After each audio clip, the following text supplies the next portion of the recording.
All right. Self-born, if you can fade us out so we can get started.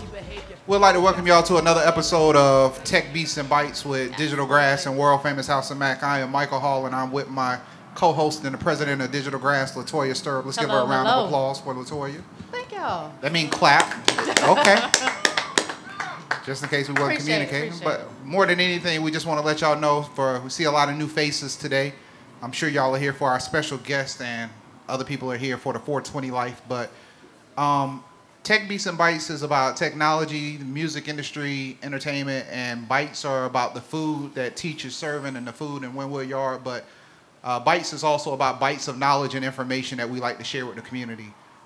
We figured the best way to do this is we pose it as a day party, an event, and then we just drop knowledge on y'all, and y'all like, damn, I learned something while I was drinking.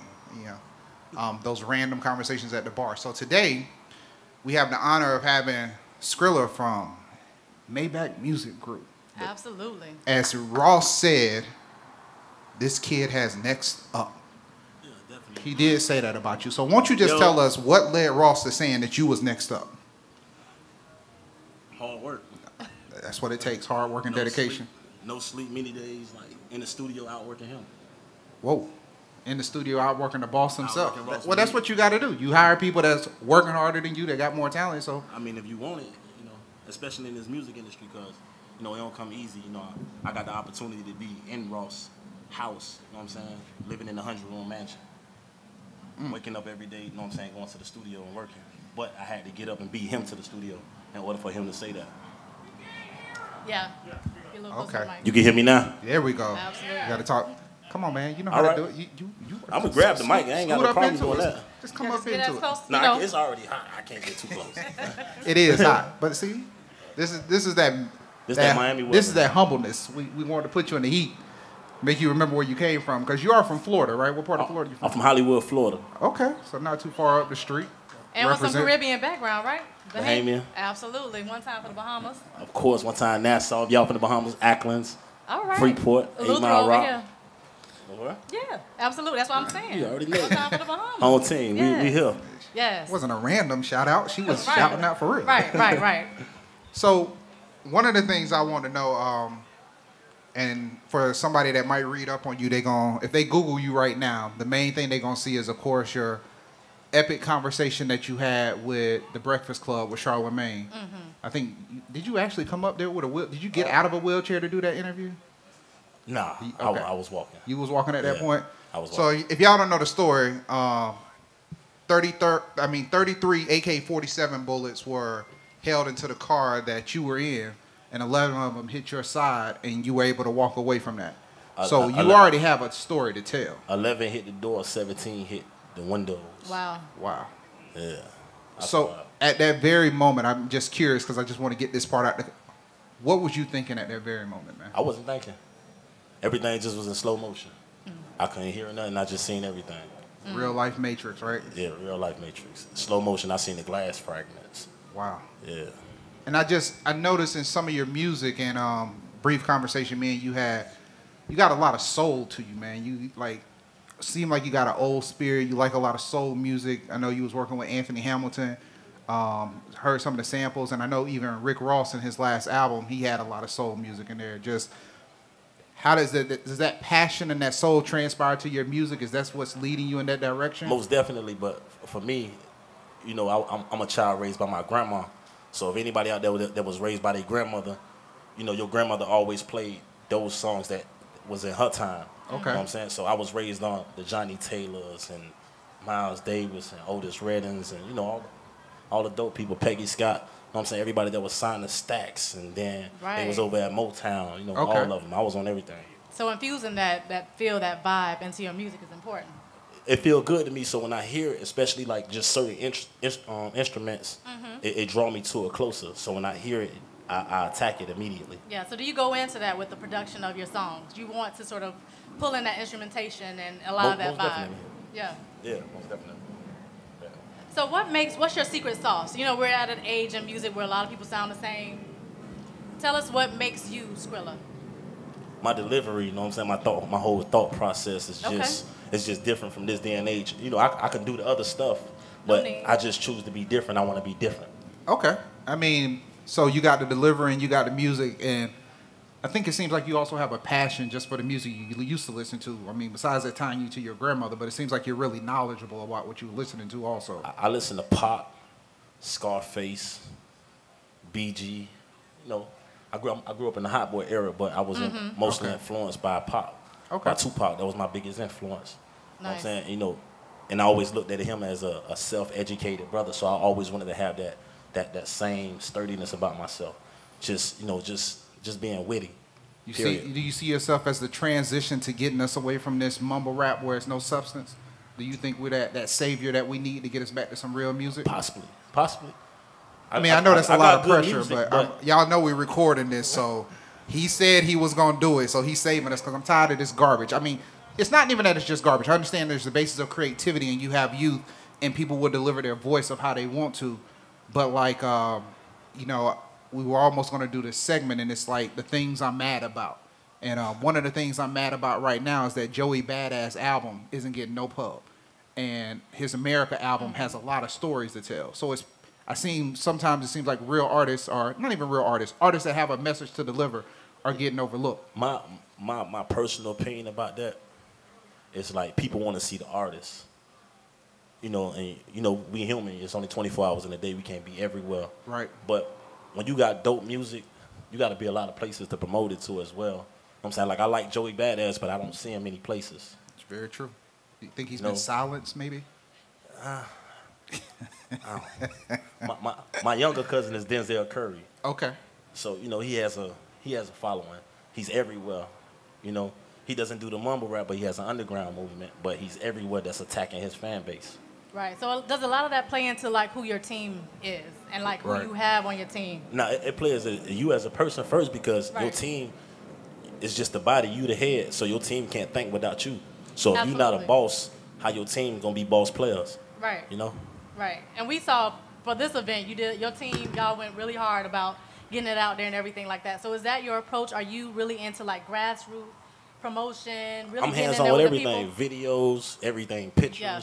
I want to be a part of everything. I'm nosy. I was about to say, I think like he reposted and about 20 people from his team reposted it. Instagram was just blowing up. So congratulations for that. But I mean, like you said, you can't force work ethics. You either have it or you don't. So it seems like the energy that transpires from you, you're pushing that same energy onto your team. Exactly.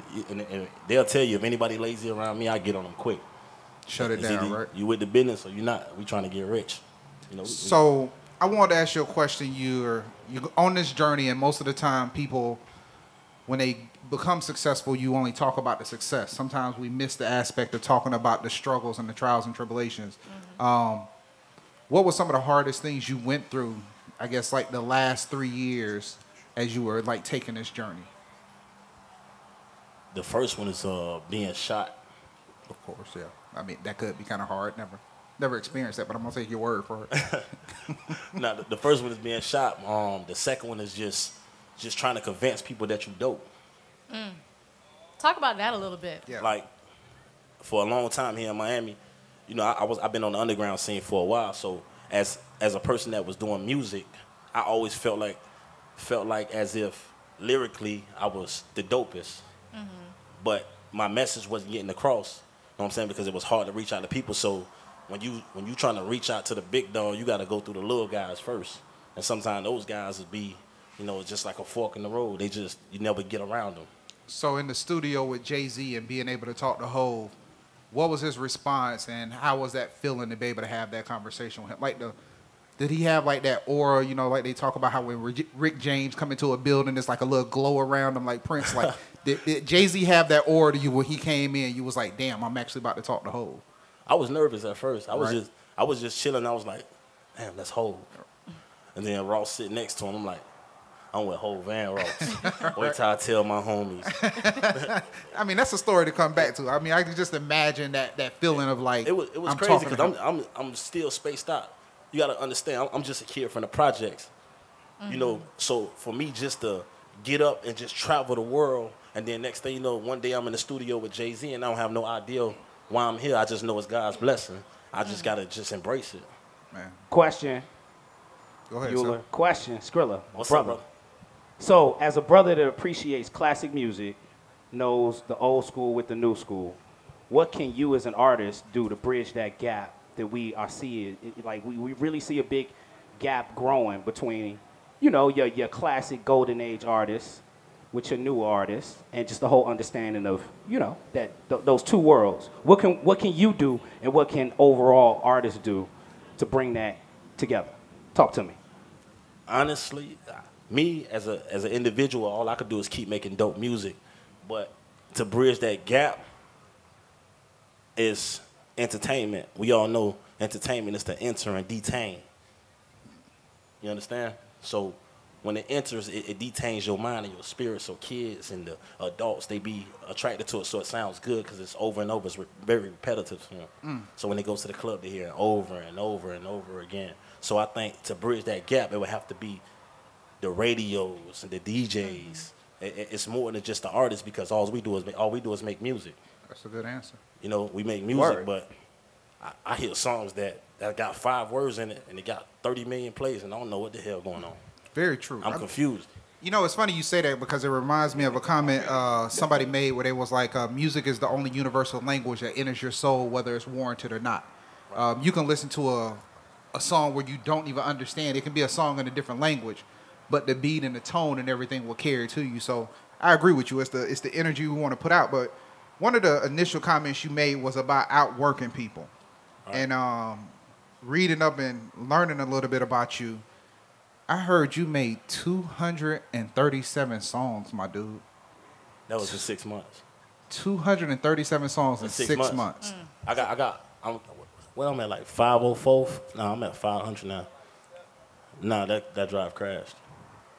The drive crashed? One drive crashed for like 1,000 songs. Wow. And then my new drive got like, I always told myself I want to have more songs than Tupac. So I was about to say, I think you might be there. Exactly. I got him. I think you got him. I got more songs than Ross too. Y'all tell him I said that. But so what drives that? What inspires you to really just get in there? Are you pulling from your stories? Are you pulling from stories that you've seen? I can't rap about nobody else. It's all you. Yeah, it's just what I vision. You know what I'm saying? I've been through a lot. I've been through a lot, and for me to still be sane and be able to even be sitting here talking is just, you know, it's dope to me. But my vision is very clear, very, very clear. And how did it sort of transition for you from, because you were a really great high school football player, right. You had a situation, then you got into being an MC. Talk a little bit about that transition. Was that a mental sort of transition? What did that feel like? I was already rapping in high school. I think I used to play my CDs for the team, and my coach would come in the gym like, turn that off. But I always been an MC. Like I always been rapping forever. So it was already in you. It was already in me forever. Yeah. What position you played? Running back. Running back. Yeah, I was dope. You was dope all around. I was real dope. Matter of fact, they used to call me Iron Man. All right. Okay. Yeah. So we got to ask you this question. I ought to make you exclude one just in case, but we need to know, who's your top 5, dead or alive? My top 5? Top 5. You gonna put me on the spot? Absolutely. On the spot. Record and restream it. We're going to cut this segment out, so answer wisely. Answer what? No, this is my Barry White. Crazy. We didn't say top 5 rapper. We just said top 5 dead or alive. Overall. True. Overall. My top 5? Yeah. Period. Here. Well, you got a lot of help from the side. Yeah. That's my cousin. That's my first cousin. Okay. Cousin, know him. I heard you say Barry White, right? That's one? Isaac Hayes, it sounds like? No, I'm gonna just be honest. Okay, here you go. He gonna do it. Give it to us. Pop. 1. Hove. 2. Okay. Nas. 3. Big. 4. And nobody might not agree with this, but BG was a very influential person on me. So you don't have to justify it. Between BG and Trick Daddy, I just got to give it like that. Okay. You got some amen over there on the BG. I'm from the South, so absolutely. You got to understand that influence for me was it just turned me up to another level. Yeah, tell Baby to go put some money on that commissary for him, man. But on the Nas tip, in the New Times interview that you did, you talked about Nas gave you some really poignant advice.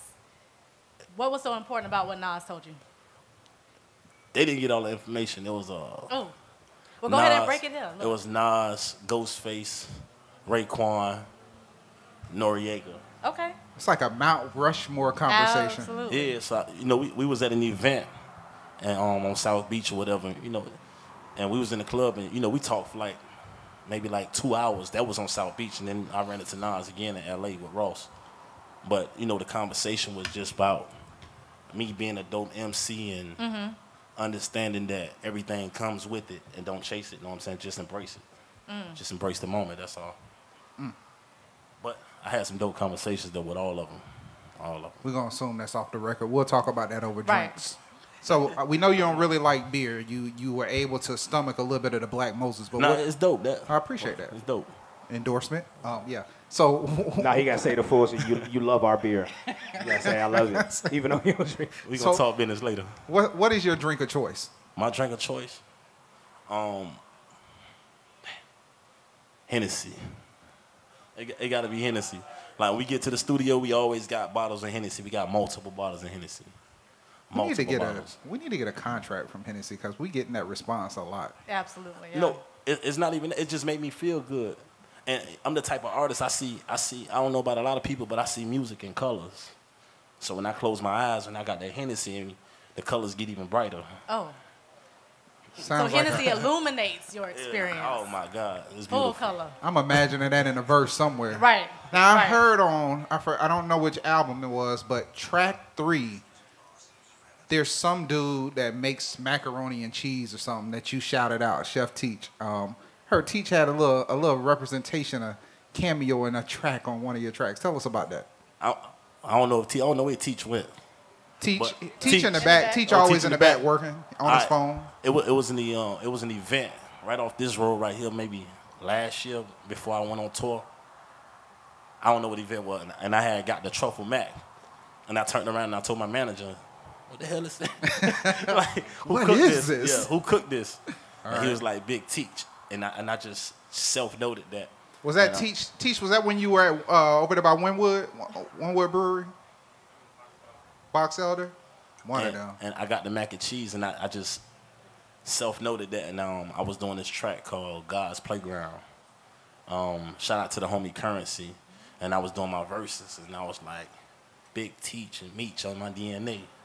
Cook a brick and lay it just like a Frito-Lay. You know, I was just thinking dopeness, you know what I'm saying? And Teach was just that inspiration of just a cooker. Because I had to think about a dope chef. I ain't just want to give Chef Gordon Ramsay and I ain't never met him. You know what I'm saying? You know, I pay homage to a certain type of people. Right. You know what I'm saying? They got to have a certain level of success and influence to me for me to even mention them. Because I can't mention anybody because a lot of people weirdos to me. And just to hear you talking about Currency, that's kind of a matchup because he got real soulful music too. I remember when I first The heard homie him. dope. He dope. Homie dope. So we got a couple of minutes for Q&A real quick. Do we got any questions for the audience? I mean, it's a busy man, so we can't keep him too long. Yeah. But while we're waiting for some people to come up, give us one of your craziest on-tour stories. Oh, she went there. She asked you too. That was from a female. You Yeah. got to answer now. Tell the You truth. know, people just like to speculate about what happens on the road. Got to give us one. The craziest? Oh. This should be We was in Connecticut. The Patriots just won a Super Bowl. So the city was crazy already. So it was crazy. And Grump, he had this big old Magnum bottle of Bel Air just spraying the crowd. And he turned around and sprayed me right in the face. And right through the champagne, I just see Ross turn around and just throw up. I was like, oh. I said, you all right? He said, yeah, I never threw up before. I said, oh, man, welcome to the club, brother. All right, new experience. That was a crazy moment. I got other crazy stories, but I'm going to just keep that to myself. We understand. Protect yourself. Plead the fifth. How do you feel, and just one of the final questions, because we seem like everybody just want to listen. Ain't nobody asking you questions. So with technology, do you feel in your career was technology an assist, and how did you use technology to your advantage while advancing your career? I mean, technology made the world go around. I mean, what were some of your biggest things? Was it like, what were some of the best tools that you used to help advance your career? Pro Tools. That's I know how to work the whole system. Like, I was one of those kids that I ain't ask nobody for nothing, so I could record myself. I can do everything. I take the camera from my cameraman if I feel like it. So that's the biggest difference. You learn how to make sure if you were in a position you never had to depend on anybody else. Never. I can do everything by myself. I don't need no help. You drop me off in the forest with 2 sticks and a lighter. and I'm good. That reminded me of Prince when Prince recorded his whole album and Warner Brothers was like, you know, you got to get a band right. You can't be on stage playing all the instruments. Prince dope. And it was they a dope forced guy. him to have a R.I.P. band. to the king, man. Yeah. I had seen Prince, and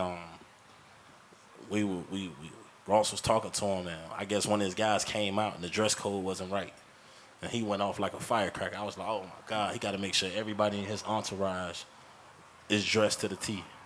Like that's how he was. He was a dope guy. Yeah. Mysterious and crazy as hell. Yeah. Well, look, he told you his drink of choice. Oh, I'm sorry, Fly. Come on. We got one question from DJ Fly Guy. Come over here. You all right?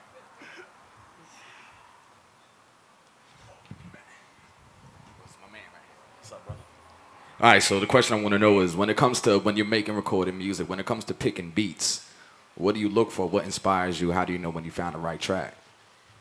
In the beats, I look for just certain instruments that's so like I like the Spanish guitar, I like the electric guitar, I like the organ, a couple other. I like real soulful samples. Sometimes I don't like the samples too much, but if it's dope, I'm gonna do it.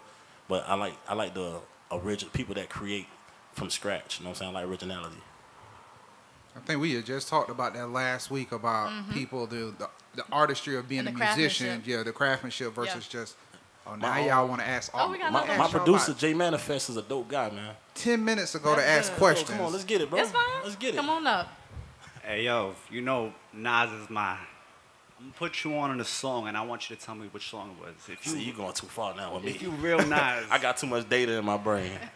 Hey, yo, sit back, relax, catch a contract, sip the cognac. Hold on. Is this a question? Money through this laundromat, sneak attack. It's trivia. Backward, top dollar, in It's fact, live touch trivia. smiles, and I'll react like a Rottweiler. Okay. I'm gonna let you. Did you get that one? Affirmative action. Cool. He just really wanted to rap in front of everybody. I got too much data perform in real my brain. quick. I got That was way cool too though. much We'll let data. him do it. We'll appreciate Peace, that. my brother. I ain't seen this brother in a minute. What's up, brother? What's up? Go ahead. Music is often influenced by your life experiences. How has your music changed since after being shot at? My music changed since after being shot at. I was just in the project yesterday. Hollering at my cousins. I don't think it changed too much. It opened my eyes more, but you know what I'm saying? It just gave me the ability to dig deeper. You know what I'm saying? But just being shot is, by me knowing the fact that I cheated death is the craziest thing that you could ever imagine. But just getting shot, it burned. Like, other than that, I don't want to know nothing else about getting shot. But, you know what I'm saying? Like, I could dig deep regardless with or without the gunshot wound. Yeah, but so did you change aspects of your business or your team after the situation? I changed the way I travel, like the way we move around. Like, I got shot in the car, so when I started getting in vehicles again, I was just like paranoid. So I'm always checking my rear view mirror. Alternative Even though routes. it wasn't for me, I want to make that clear. So I ain't no troublemaker. You know what I'm saying? I'm a very, very, very blessed kid. Bad place, bad time. Yeah, just right place, bad time. Yeah. Okay. I was working. We got another one. Cute. Hello, nice to meet you. How you doing? My question is, this is called Tech Beats and Bytes. I've gone to a lot of music conferences, a lot of music events. We have a lot of wannabe rappers and entertainers out here, but I never see them at the events that will help grow them. So I'm wondering, what do you think we can do to help get that word out to them so that they can really grow? If you're saying you want to be an entertainer, this is a place that you should be to learn from an entertainer. I'm gonna say this with very much confidence. Sounds like a closing remark right here. Yeah. Cue the music, DJ. I'm from a place that I don't think anybody want to be from. All right. I just had to throw it in there. No, That was honestly. good though. And I lost a lot. And if I sit here and tell everybody my story, but I don't want that. But I think It's okay. these guys out here, they don't want this. They being influenced by a lot of things that they never been through. I'm saying they sit at home and they be on the internet and they watch movies and come back and rap about it. That's what they do. Opposed from a person that really been out here and been through the life struggles. You know what I'm saying? I watched my daddy flatline. I lost my son. My brother died in the same month. You know, they never been through that, so they won't be able to channel that. So they get out here and they rap about everybody else's lifestyles, and they scared of this because when it's time to come here, they don't have a real story to tell nobody. So they stay away from this. This right here, this in the physical. They live in a fantasy world.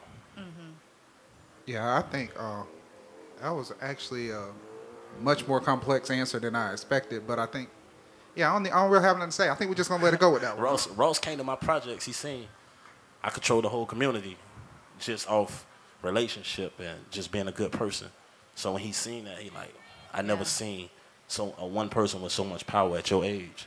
How old are you? Young. She's like 22 and a half? 19. I mean, I think one of the best things and why I appreciate you being here is from the basis of communication. We have a question? Okay, hold on one second. From the basis of communication, I think it means a lot for somebody to be able to have the dialogue and the intelligence that you're showing by still telling a true story. Right. You have some people that put stereotypes onto rappers to be like, well, if he's from the projects, he can't have this type of intelligence, or he must be or respond this way. Or he can't be articulate. Right. You're just dealing with your circumstances, and your intelligence has allowed you to make the best of them. And all you are is a storyteller. You're still a poet, just like Pac said. You're just a poet. You just use music to emphasize your poetry. You know what I did? Like, shout out to all of the independent women out here. I'm saying, you know, all y'all queens or whatever. And, you know, the women are the most powerful thing of our universe right now, you know, in our time. So when I see that as an individual, I always want to empower myself so I can have an intellectual conversation just with just the general public and anybody else. You know what I'm saying? So the way I think is just on a different scale. Like, honestly, I think 88% of the world crazy. I would say with a shot of Jack Daniels, my interpretation was, I talk smart because I need to have a smart, intelligent conversation with a beautiful black woman. That's what I got from that. But nah, I talk smart because I want to educate myself. When I see them doing the more you learn, the more you know. But when you see everybody else on a certain scale, you want to be there too. Level up, never get some. You don't want to be the smartest person in the room. You don't want to be that or the dumbest. Yeah, absolutely. Right. You don't want to be right there. All right. Last question, guys. Go ahead. My name's Hello? Yeah, go ahead. Go ahead. Well, my question is, as a producer, do you have an email that we can send beats to from a young producer like myself, local, grown up in Miami? I think you need to go talk to his cousin and make that happen. Nah, my manager's safe somewhere. Okay. Shampoo the guy right there. Safe? You see the guy with the red hat and the floral shirt? Yeah. He'll give you an email. Awesome. Just make sure you send. Because, you know, I get a lot I heard what you were saying. That's why I'm going to tell you this. I get a lot of producers be like, you know, rap to my beat. And they get angry, you know what I'm saying? But you got to work hard. You got to work just as hard as the next man. Definitely. So if you influenced by somebody, that's your competition, not the people that's around you. You know what I'm saying? Right. So if you influenced by something, if you send me beats, I play them for Ross, I play them for Meek, I play them for Jay-Z. If it's suitable for them. You know what I'm saying? Just break me off in the back end. All right, let's get it. That was some good closing advice. Yeah, I appreciate that. So let's give him a round of applause for Scrilla as we prepare for our next guest. Thank you, my brother, for coming out. We really appreciate you. If you want to talk about hip and cannabis, though, you could stay around and we'll bring you back on our closing. Yeah, exactly. Just get a drink and chill out for a little bit. I don't smoke. I'm drug-free, guys. Absolutely. See? Can't put stereotype on rappers. So, I'm sorry. We're going to go to the next segment, guys. Can't do it right now. It's not there. I'm not. The focus is not there. So, y'all still out there? We still with you? Do y'all need to take a break to get a drink? Y'all okay? I see you. Thank you, Shorty. Thank you for the show. I appreciate the enthusiasm. Everybody else just dead right now. Y'all all right? Is it? All right. Fade us back in, DJ. DJ Self-More. Can you fade us back in? Fade us back in. Each time we meet. Oh.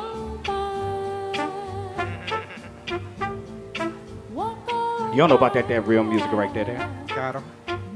So let's see how we're going to make this work. Let's fade it out. We got to go real fast, Self-Born. Let's turn the music off. Let's get to this. This rain too shall pass. Yes, yes. We can make it through the rain. But can you stand the rain, though? Mm.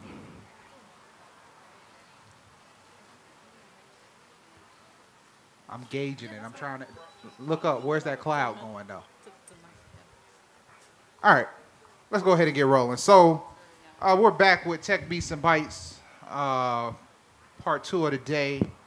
And everybody always used to ask us this anyways due to the name of our company. Exactly. We're fulfilling the need. Yes. So with everybody coming to Digital Grass asking us if we will be getting into the green industry, we thought, why not better Voila. than to have the conversation about hemp and cannabis 420 legislation.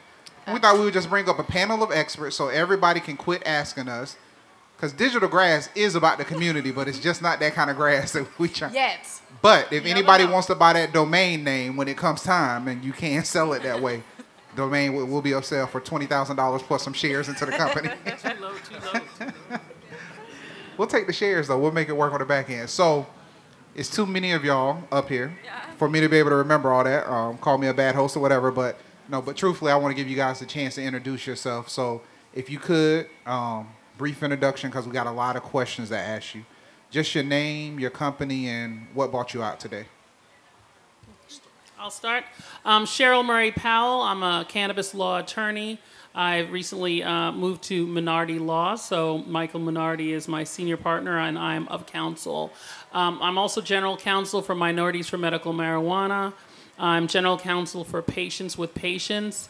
I'm also a distributor for Green Roads World, so I've got my own company called SMP Distributors. I am a radio personality. I co-host a show called Cannabis Life Radio every Sunday from 4 p.m. to 6 p.m. So you can find us on Facebook by looking up Cannabis Life, or listen to 8:50 a.m. or go on www.cliferadio.com. And finally, I have a magazine that I co-own with Bob Riley, who's over there taking video. High Life Magazine is part of High Life Media. We do video content, online, social media stuff. So a lot of different areas, all related to cannabis without me touching the plant. All right. Yes, and my name is Yuda Way. My company is called Electric Herbs, and we make a drink called Hemp Blade Tea and other products as well. And you can check me out at Hemp Blade Tea Instagram. We definitely believe in, not believe, but we know that the herbs are very important to us. So, you know, we here to give it to the people, you know? All right. Yes. My name is Fabienne Claude. My company is Go Green Fashionista, and I have another company called Higher Frequency. I promote companies that support eco-friendly and that support natural living. And yeah, I'm a yoga instructor as well. So when I talk about retreats and do retreats, I talk about cannabis, and I focus on the medicinal and spiritual essence of the plant. All right. Yeah. Should we just jump right into it? Jump on in. I think that was a good segue. Yes. So let's get into the difference between weed, 420, hemp, cannabis. Like, there's so many different terms, but truthfully, we want to distinguish weed and hemp.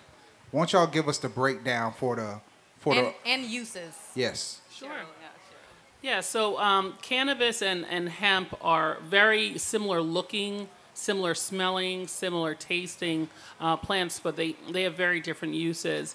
Marijuana is a very sophisticated plant as far as the growth technique, and that's what is used for medicinal purposes for the most part, but you can also use hemp.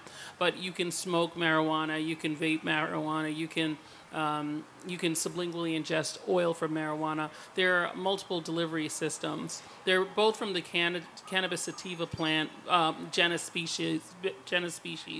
However, they have different uses. Whereas hemp, hemp is used industrial more than you would see marijuana. The stalk has purpose. The seeds have purpose. Hemp seed can be used as a protein if you grind it. Hemp, when planted, can detox soil. You can make building materials out of hemp, paper, Basically, everything you see in a room, you can make out of hemp, rope, clothing, textiles, shoes, also CBD. So I mentioned Green Roads World as a company that I represent, as well as I supply their product. They take CBD through an isolate, and they mix it with they formulate it in their lab. You're doing this for the beginners.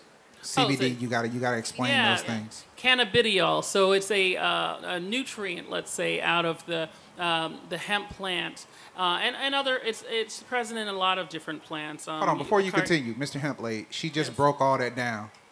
Are you agreeing with everything she said so far? Are we in agreement? 1,000%. Okay, just want to make sure. And then we want to hear from you why you use hemp for your product. But let's continue with the definition. No, I'm going to pass on. But I was just going to say there are over 50,000 uses for hemp. At the different 50,000? 50,000 uses for hemp. As far as from an industrial perspective, from a nutrient perspective. Self-Born wanted to know what's the top 3 uses for hemp. He told me that. Top 3. I would say CBD is number 1. CBD is number 1 because you can infuse it in your food. You can use it sublingually as drops. CBD has been found to be more effective against ADHD than Adderall. Break up cancer tumors. It's an anti-inflammatory where soldiers in Israel, when they have a head injury, they're given CBD so that they can recover faster. So there are so many different uses for it. I think CBD is the top one. And then I would say the next one would be fabrics and textiles for clothing. And then beyond that, I would say probably building materials. Hempcrete. A building made out of hempcrete is flame resistant, it's mold resistant, it's inexpensive to produce. So there are a lot of beneficial uses for the hemp plant. Yeah. Wow. Also tell them how CBD is self-regulating and how it'll never let you OD off of marijuana. Absolutely. Marijuana and CBD there are 0 fatalities. You can't overdose from it. So that's. I just wanted to applaud that real quick. We actually use CBD for addiction recovery as well. So people who are addicted to opiates, they give them CBD and they're getting weaned off their opiates, and then they have a better quality of life. Hold on. So we got to have that conversation real quick. Yes. So you have a drug that they're trying to make illegal. Right. That can help regulate. It's not a drug. Drugs are man-made. It is natural. So we have a herb. I just want to throw that in there. Okay, so we have a herb that is natural that they're trying to regulate because of the cash flow to control a man-made problem from opioids that they now want to give sympathy to because it's reached a certain different demographic. Yeah, it's the golden rule. He who has the gold makes the rules, and it's all about money and finances. And big pharma is the biggest opposition to legalization. Hemp got coupled in with marijuana when it was made illegal, just based on the fact that plastic was present. Plastic came into being, and then it was a competitor as far as ropes and things like that. So this is what we're gonna have to do, guys. Can y'all still hear us back there? A little bit? Need to turn it up just a little bit? Can we turn it up just a little bit? All right. We do know one thing, filming in the rain is loud. So if you guys can just lean into the mic a little bit more and talk up so they can hear you. Yes, sir. Can you hear me? Is it just the other guests you can't hear? I'm still talking to you guys out there. Oh, okay. They can hear. Perfect. All right, cool. Awesome. But before we get into the unpacking about the differences between it and why it's attracting so much heat and why there is a focus on the cultural aspects of it. Absolutely. Want to sort of dive into Hemplade and what made you decide to use hemp to develop a drink? Well, the reason why I use hemp because, well, first of all, I was using marijuana, man, straight up. I've been selling hemp for like 5 years now, and it was so awesome to be able to find hemp. You know, when I found hemp, like it felt like I had no limitations because I don't like limitations. I like to give the people. I wanna be all around the world, and you know, they treat marijuana so harsh. You know, we just, you know, we're gonna smoke the day I die. I'm gonna keep smoking, but I'm just saying though, you gotta have outlets, and hemp was that, you know, Right. and it has so many medicinal properties. It's just crazy. So that's, you know, I just started to use that, and if you don't know about hemp, you should educate yourself seriously, because this is the new gold, man. This is the new diamonds. It's always been. The herbs in general, just all the herbs have major purpose, and it's good that hemp or cannabis can be the forefront for people to have awareness about herbs, period. Yeah. You know what I mean? And tying back into, since you decided to get into hemp, and sort of tying back into getting into the prosecution Yes. of marijuana and the users and how that's being treated versus opioids. Absolutely. Let's unpack that a little bit. Yes, that's the history. Thank you, because so, you know I'm real upset about that. We're in the times of getting past prohibition, and we have to, you know, we have to give homage to the people who have been fighting for decades. One of those organizations is Normal.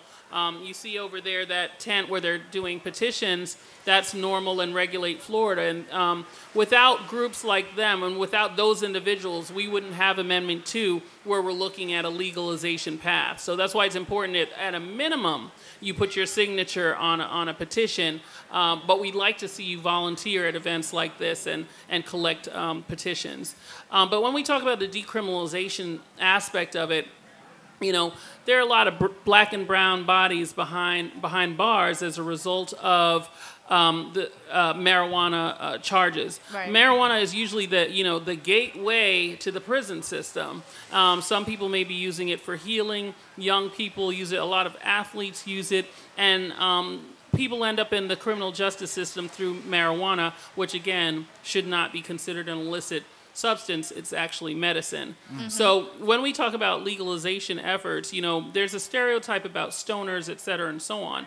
But we really have to look at how prosecution has affected families. Right. Taking young males out of homes, young black males out of homes, fathers out of homes, mothers out of homes, and then you have collateral damage such as, you know, children not getting the education they want, poverty situations, children being abused physically by family members who are taking care of them when their parents should be taking care of them, but their parents are locked up for a ridiculously trivial charge.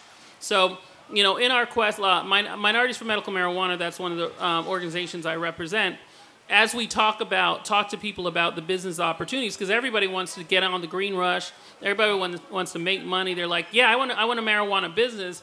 Can I stop you right there? Yes. Speaking of that, yes. What are the structures of the taxes and the options to buy into some of these new and green companies that are up and coming? Yeah, there are a lot of different ways to get into the business area. I usually advocate looking at ancillary businesses, such as the ones that I've mentioned that I've gotten into, getting into the dispensary area. So, yes, first of all, there's what we want to talk about. The legislation approved five. They got about 70 applications. They approved 5 dispensaries. 2 more came on board as a result of lawsuits. We're looking at, as a result of lawsuits, another 2. So that's for the entire state. Right now, there are 7 dispensing organizations. Some of them are not even up and running yet. Okay, so help me out with this part, though. Yes. A dispensary opens. I do understand. I think I understand this much, just from Vice and Bill Maher and other things. Dispensary opens. Mm-hmm. You can only take cash because by federal law it's still illegal. So you can't take a credit card or anything like that. It's a cash-only business. Kind of like that. So, okay, so hold on. Oh, I want you to follow with me. Yes. So now we're taking in cash. Yes. Company is making $1.8 million a year. Mm-hmm. How are you managing the money, and where do you place the money since you can't legally put it into a bank and you can't claim taxes on it because it's actually illegal money? How does that work? So basically the system in this state is a vertical integration system. So and even to get in, you need to be able to grow, extract and process, and do the dispensary part. So there's a lot of money required, millions of dollars to even get to the point where you can do that get the people. So with this is experience harder so than can starting up a tech company. It's You got to own the absolutely land and everything way, else. Way more difficult, way more competitive, and you're competing with people from across the country, around the world. There are people from Saudi Arabia trying to get into the Florida medical marijuana business. So You said really, Saudi? You know, I'm using it as an example, but around the world. I just thought that was an awesome example. I was just like, whoa. Canada. Well, I did talk to someone who's like, I represent Saudis, and they want to get into the business, and I had to give them the same talk I'm giving you as far as how competitive it is. With that in mind, when you talk about the cash problem, yes, because of it being considered an illicit drug at the federal level, FDIC-insured banks are not accepting the money. There are some state chartered banks that will. First Green Bank has dibbled and dabbled, gotten in, gotten out of it. There are some community banks that may accept the funds.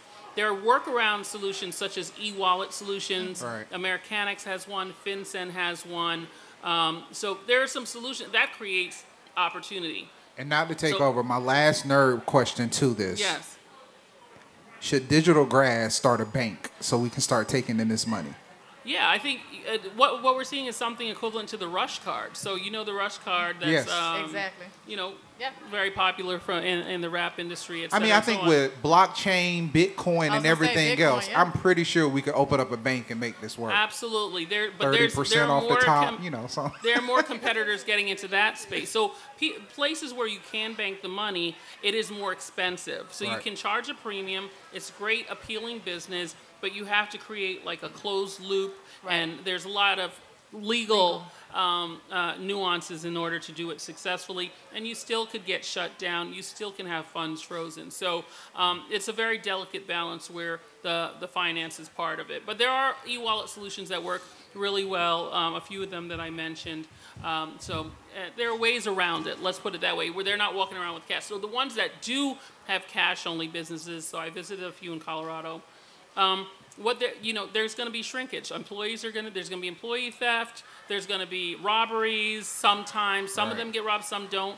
You know, they do the whole bulletproof glass, the, armored trucks or, disguised armored trucks. So you just have to be you have to think through and anticipate every step. Right. You got to vet your employees really well. You got to, when you're doing the, the ones who do the bud tending and when it's harvest season, and they're bringing in outsourcers to do that, your outsourcers are seeing everything about your operation, so you got to be careful. Right. So, go ahead.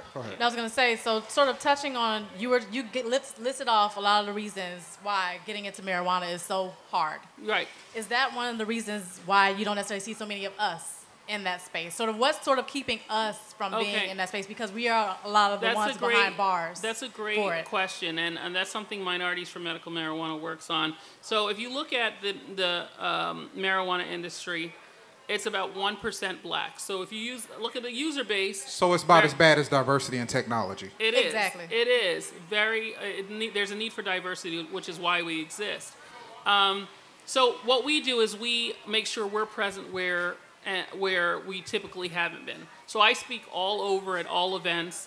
I am friends with all the advocacy organizations such as NORML, Regulate Florida, so that we invite each other to each other's things. And then once I get an entrance into a closed environment, I bring more people who look like me into that environment. So that's one of the reasons. Another reason is cronyism. So when laws are being developed in each state as it goes legal, state by state by state, that first wave, the people who get licenses typically are friends of the legislators. They're friends of the governor. That's the issue. They're in the we inner circle. don't even hear about the first wave. Another issue is the propaganda. So in African American communities, especially with our elders, there's the drugs are bad. This is a drug. It's a gateway drug. And they have that going through. I went to Texas for the African American Drug Policy Coalition's annual conference, and it's like all old heads. Like I was like one of the youngest people there. And, this guy came and he was speaking about legalization, and he's like, yeah, pot, and this is dope. And he's using those words to brainwash the old folks about the fact that, and keep in mind, these are like civil rights leaders who are running this organization, very influential, and they have money. So he's already tainting the people with the wealth in our community that it's bad, Right. it's risky, it's dope, it's pot. You did all this work for your community. Do you want your community to go down by getting in the cannabis industry? So then All we the get rhetoric. brainwashed Yeah. out of it while other people are getting in. You know So- what? And that's I want to tap Yeah. into that because we kind of dealt with that just from a microbrewery. Because you had a lot of people, you know, was talking about prohibition. Right. They're like, you know, what we don't need is another liquor store. And I'm like, but the only companies that sold for billions of dollars last year were craft beer companies.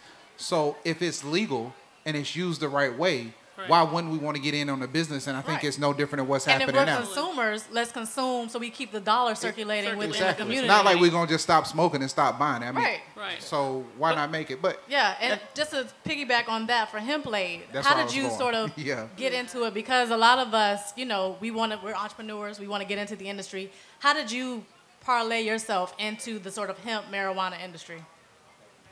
Before I answer that, can we take a shot of Hemplade? Absolutely. Absolutely.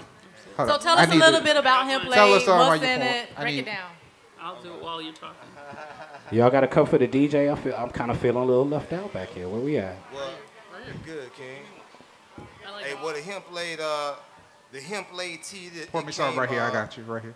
Yeah. I guess Appreciate you, brother. I guess you just really gotta be. Wait 1 second, so that everybody can hear you. Okay. Turn. I got it right here. I already gave it to the DJ. Good looking out. Yeah, we move fast, man. We move fast.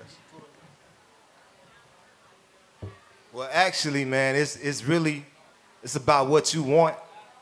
It's about really doing what you want. You know what I mean? And not having any limitations, like whatever it may be, what job you may be on, or whatever you're doing in life, you want to do the best. It tastes good. You know? Yeah, it does. It tastes really good. Yeah, and it smells very aromatic. Ooh, be careful. Libations, excuse me. Right, pour a little bit for the ancestors. Yeah. This that tonic right here. You need No, it's this. really good. Tastes real good. Real Yeah. good. So tell us a little bit about the makeup of it, the different flavors. Let us know about the product. Well, actually, okay, let's talk about the product. Well, the Hemplade tea is only one original, and we have agave and honey. Those are the two different flavors. We combine them both. We use the hemp root, which we just talked about. The root actually cleanses the soil and actually cleanses the air. The whole plant is awesome. You know what I mean? So we use the root. I said if it can cleanse the soil and keep away the pestilence and all the negative, imagine what it does for the body. I was just about to ask you, what is this going to do for my body? What besides good for my soul? What is this doing for my I body? had the same question. All right, like you say, your food is your medicine your food. So it's giving you nourishment off top. You know, whatever the nourishment may be, whether you have inflammation, whether respiratory system conditions. I have seizures in my sleep, actually, so I'm wondering if this will help me with the calmness of my brain. I have sleep apnea and I also have seizures, so will this help me? Deep. Because Yeah. I need like a case tonight. I'll give you something for your sleep. I'll give you some CBD. Oh for your yes. sleep. Yeah. Yeah, definitely though, man. Like you said, man, the whole plant is good, and it helps contribute to helping out the seizures and things like that. That the hemp plant is awesome, man. It's Right. amazing. That's pretty amazing. So you have some other really good ingredients in here too. You have burdock root, yellow dock root, sarsaparilla root, ginger root. Why did you choose some of those ingredients? Cloves, cayenne. Well, these ingredients are traditional herbs, just like hemp and cannabis. The thing that was taken away from us to give us so much nourishment. So these are traditional herbs. We love ginger. I don't know too many people that don't really like ginger, unless they use too much and it burns, whatever. But ginger is very good. Ginger is always great. Ginger beer is amazing. Cinnamon, most people like cinnamon. Cloves, cayenne, bird pepper. And these roots like sarsaparilla root and burdock root, these are iron roots. So these herbs are very traditional. So I figured there's no need to go too far off the barrier of using herbs. Use the traditional ones and just go from there. You can't go wrong.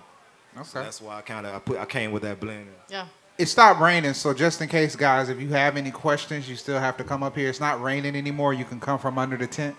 But as a representative in this industry, I know you just sitting over there chilling. No, but I'm agreeing with everything because everything is, I know. But what do you find to be some of the challenges of besides the legislation and other legal things you have to go through, what are just some of the challenges that you feel you're going to have to overcome in the next 5 years as this industry starts to grow?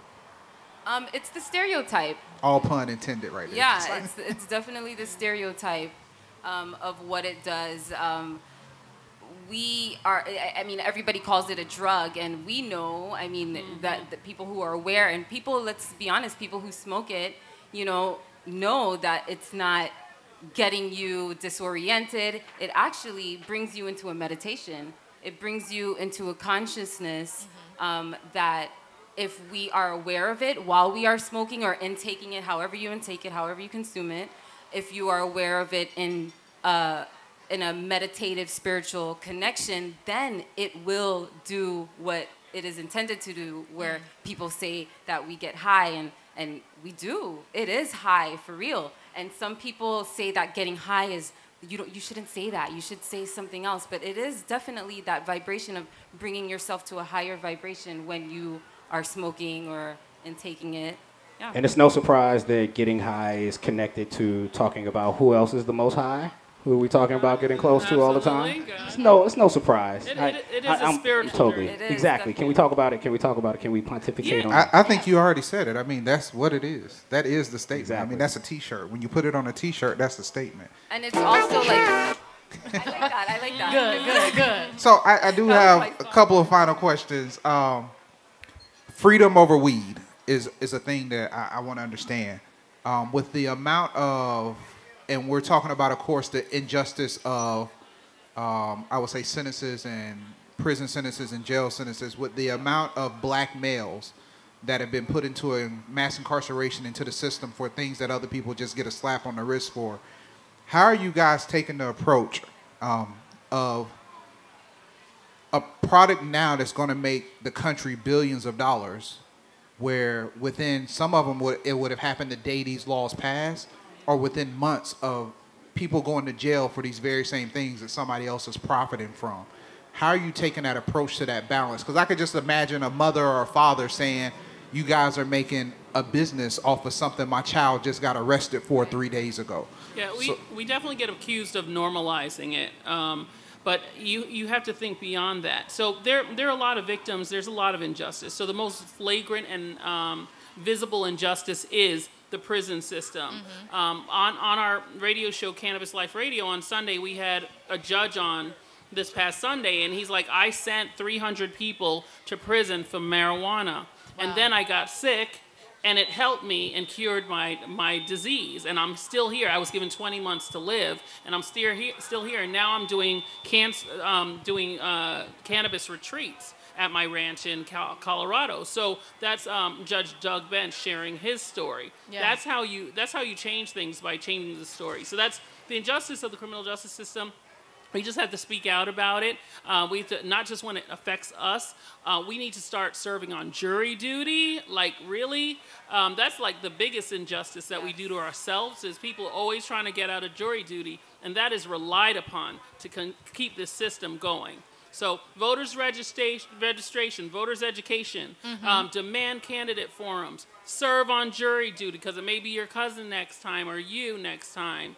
But the other injustice are the sick people. There's tons of sick people. There are mothers with sick children. A friend of mine, Giselle, she's always speaking, and her son is ill right now, and he has Dravet's syndrome, a version of epilepsy. Severe version, and I look at her life. I have a 5-year-old. Her son's about 6, and what she has to do to care for her child. I get tired, and I'm like, oh, I got to take Judah to karate, and I got to do all this stuff. I got to do his homework, and she would love to just have to worry about doing homework with her son. Cannabis helps her son. She had to fight, in addition to taking care of him, going to speak to legislators and at the state capitol in order to change things for other mothers. So there's a lot of injustice where this is concerned. So like when I hear someone speaking and they're like, oh, ha, ha, ha, now everybody's going to have glaucoma, I challenge them immediately. Right.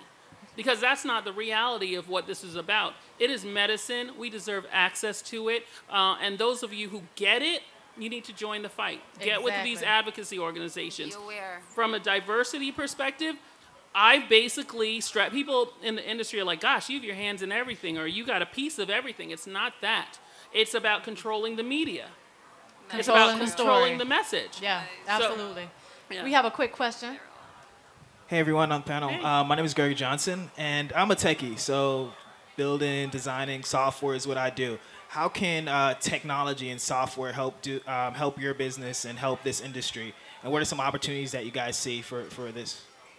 Good one. Well, I mean, hemp, as Cheryl was saying, hemp, you can use hemp for different things. The technology, I think, technology, you mean like building and stuff like that? More like apps. No, more like, development. basically, I think maybe like, I mean, for one, I know, Greg, you actually taught me this when we were talking about blockchain. So we got to think about the security of money and the ledgers of the transactions that are going on. So as far as actual technology, software, what do you think are some of the uses of software and tech development that's going to help this industry as it grows? Or even what's existing, because a lot of businesses are popping There's up. a lot of technology in existence, and our techies fly under the radar. But, you know, when you're in an industry that is this highly regulated, there's a lot of compliance pieces. So there's a company such as BioTrack THC. They do seed to sale tracking. So they track from seeds. Seeds are made proprietary. You track the seed. When it becomes a plant, same tracking mechanism. When it goes out for independent testing, the independent testing facility needs to have the same tracking mechanism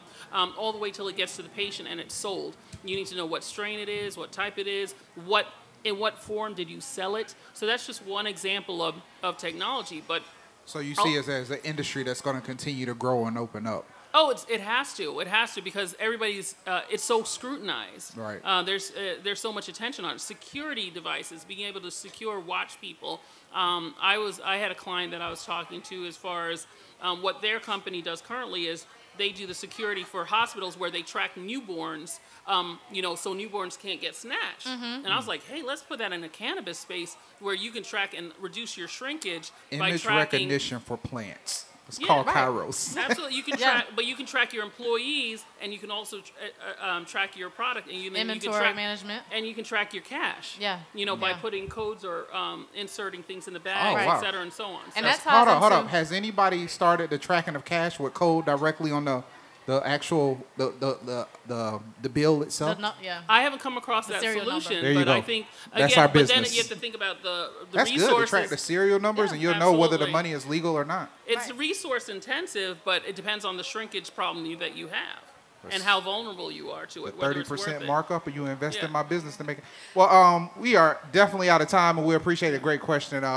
But we want to give our panel a round of applause and thank you for coming out. Guys, we appreciate you making it through the rain with us. And if you guys don't mind, just maybe if you can tell us, we know we have it, but just your Instagram accounts so that they can find you and reach out to you guys. I am not on Instagram. I apologize. I am, but I don't even check it. Your business, though. High Life is. But High Life, oh yeah, High Life is at. I think it's at High Life. At High Life. High Life Media, right?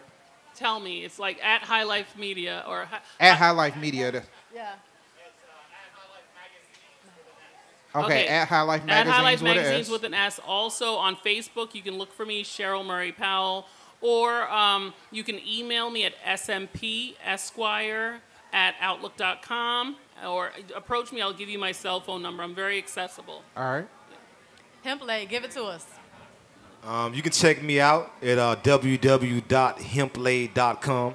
You know, and also you can check out hemplade_T on IG. All right. Thank you. And I am Go Green Fashionista at Instagram, and my website, gogreenfashionista.com. You'll see a lot of stuff that I'll be promoting as far as like cannabis companies and different natural companies, my retreats that I'm doing, higher frequency, an event that I do, which is all positive vibes, non-alcoholic, natural vibes. It's every 11th of the month. And Hemplade. Hemplade is one of the representations. So if you guys want to go over there and try some Hemplade, please do. It's and very you'll good. see some Hemplade on Go Green Fashionista. I met Cheryl, and she's so awesome. I met Cheryl. You're awesomer. Toya, told you her wanna give about us- this. This is Hemp History Week, by the way. This is why we're here. Oh. Hemp History Week. Thank you. Yeah. So we're here to support and talk about it. Absolutely. Toy, you want to give us a final statement before I close us out? Of course. No, as Fab was saying, Hemp History Week, we learned a lot today. We talked about music. We talked about 420. There's a lot to do. There's legislation that we can get involved in. We had Dwight last week talking about being an informed voter. You learned a lot today about hemp and why it's so important to get involved and to become an informed voter about it. Oh, one last thing, everybody, the three. Say one thing that benefits the human body from THC, CBD. Make just it one word. One thing. Make it plain and simple for 4th grade level reading. Oh, yeah. So CBD, it's, again, an anti-inflammatory. Okay, So anti-inflammatory. if you have pain, use CBD to relieve the pain instead of Painkiller. opiate. All right, pain, heat. Go ahead. One more. Hemp, what we got? Help kills cancer cells. Cancer cells. All right, one more. Consciousness. All right, makes you aware. Help you understand each other. So, right before we get into our song, we want to thank you guys for coming out. This has been another episode of Tech Beats and Bytes at Wynwood Yard with House of Mac and Digital Grass. We'll catch you next week. All right, then. Till then.